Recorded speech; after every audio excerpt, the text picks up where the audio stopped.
In this video, Dr. Jordan Peterson explains the key things you need to do to achieve stability in life. Okay, so it's a proposition I want to undermine because I want to start with the presupposition that fundamentally, as a biological creature, you're like a wild animal and you're like a prey animal. Things might happen to you and you're ready for them. And then what we do with society is we construct up an edifice that has multi-levels. Some of it's actually instantiated, right? And the rest of it is cultural and ritual and behavioral, so that you don't have to be a prey animal. You can be relatively calm and assured that nothing terrible is going to happen to you in the next 10 seconds. And that's worth fighting for. Stability is not your normal state. It's an abnormal state and it's very, very difficult to maintain. Okay. You maintain it, at least in large part, as a consequence of being enculturated.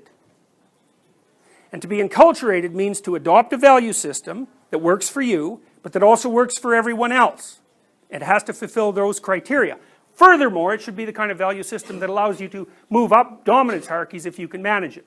A lot of constraints on your value system. If your value system is producing the kind of behaviors that fulfill those criteria, you don't have to be terrified. Now, it's not just terror, because I've also learned that a lot of what culture is controlling is disgust. And that's actually not in the book, because I just learned that. So, and I want to talk to you more about disgust, because we've learned, for example, that people who are orderly, temperamentally, which is an element of conscientiousness, are very sensitive to disgust. And I think part of the issue is that it isn't only that things can eat us, it's that things can infect us. And so we're just as prone a priori to repel anything that's disgusting as we are prepared a priori to keep at bay anything that's frightening. One of the things I learned, which was terrifying to me, I read Hitler's Table Talk, which was a collection of his spontaneous dinner speeches that were taken down by a secretary. It's a very interesting book. But one of the things I realized once we kind of made the disgust orderliness connection in my lab about 2 years ago after looking for the biological basis of conscientiousness forever. Hitler basically used a bodily metaphor to underpin his entire political philosophy. So for Hitler, who was hyper-orderly, bordering on obsessional, he bathed 4 times a day, for example, and he was a vegetarian, which actually is relevant, because he didn't want animals to be hurt, you know. He was sensitive to disgust, and that was part of what underlied his vegetarianism. He construed the Aryan race as a body. Like, that was his metaphor. It's a body. It's a pure body. It has pure blood. So there's purity ideas that you know, made part of what he was saying motivationally significant. And it was under assault from parasites.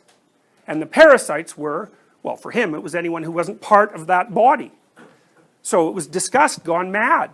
It really was, you know, and so that forced me to modify my theories, the theories I'm going to present to you, because for me, a lot of what society did was control anxiety, you know, and hunger and a lot of other things, obviously. But I didn't realize to what degree society also controlled disgust and how powerful disgust is as a political motivator. So there's a paper published in PLOS One about 3 months ago, 5 months ago, maybe more than that now.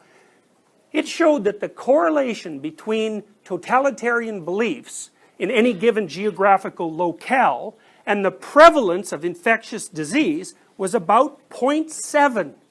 And that was true not only across countries, but within countries if you divided the places up by how likely there were to be infectious diseases in the relevant states. 0.7. So, prejudice, xenophobia, fear of foreigners, all of that, huge chunk of that is disgust sensitivity, gone mad. Thanks for watching.